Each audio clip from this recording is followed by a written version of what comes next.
Hello दोस्तों, केना छी अहाँ सब? अहाँ सबके स्वागत करै छी एक और नया ब्लॉग में। तो चलू आइ के ब्लॉग में अहाँ सबके देखाबो जा रहल छी बारिश के वजह से खेत में केना पानी जमा भ गेल छै।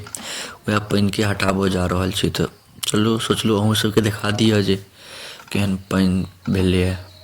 पूरा खेत में पानी नहीं लागल छै, लेकिन कोन देखियो दोसर सबके खेत छै, कते पानी जमा भेल छै। एनाही हमरो खेत में पूरा खेत में पानी नहीं जमा भेल छै। साइड में जमहर गहीर छै, मतलब खद्धा जगह छै, उमहर पानी जमा भ गेलै। एहि पानी के वजह से पूरा खेत हम नहीं जोता सकै छी। देखियो कते आके लग से जाके देखा छी। देखियो इम्हर पूरा पानी सुखायल छै, इम्हर पानी लागल छै, दोसरो सबके खेत में लागल छै। ताहि देखियो डोल अनने छियै, मग अनने छियै, छिपली अनने छियै जे पूरा पानी निकाल दिए। देखियो छिपली डोल मग। तो चलू चलै छी ओहि पार। देखियो कते पानी छै, भयंकर वर्षा भेल छलै, ओहि के वजह से पूरा पानी लाग गेलै। गहीर छलै इम्हर, तो पानी लाग गेल छै। ओहि के वजह से हम पूरा खेत जोताओ नहीं सकै छी। उम्हर पानी सुखा गेल छै, एते दूर बाकी छै, बुझियो ने 1-2 कट्ठा हेतै। एते दूर पानी लागल छै, के वजह से हम खेतो नहीं जोता सकै छी। में आगे सरसों करऽ के छै। देखियो अब अहाँ सबके ल चलै छी। देखियो पानी में आबि गेलिए। अब मग ल के निकालबे पानी। देखियो एनाही क के पूरा पानी फेंकबे। सोचबे हम सोचे छी अपन खेते में फेंक दिए, लेकिन अब ओते भर के फेर उठा के देखे छिए जेना जे हेते खेतों में फेंक देबे। अगलो बगल में छिड़िया के फेंक देबे।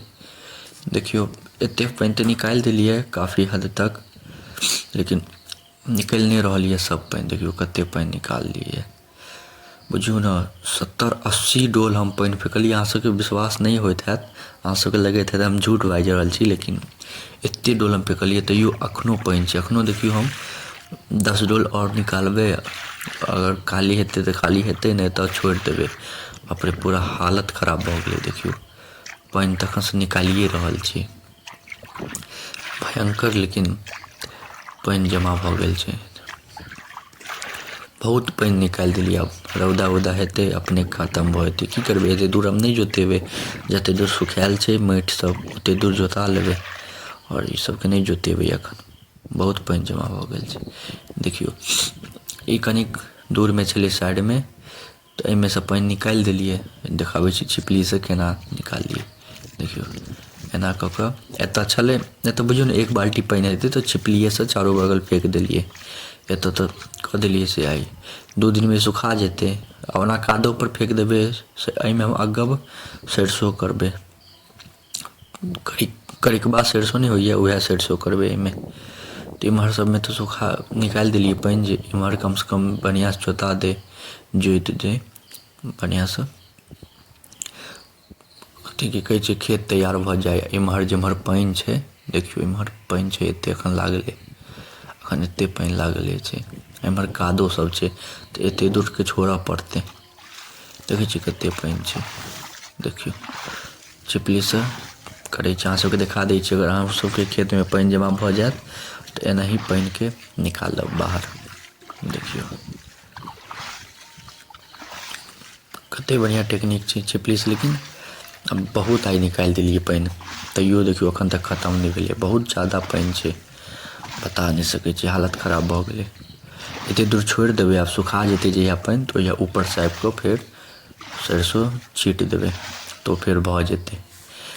अब की करिए, जे लिखल छलै वह हेतै। बहुते हम तैयो पानी निकालिए। देखियो छिपली ल के आयल छलिए, डोल ल के आयल छलिए, तो देखै छी कते पैर धसै छै। तो बताएब अहाँ सबके केहन लागल वीडियो, और केहन हम वीडियो डालै छी जरूर कमेंट क के बताएब।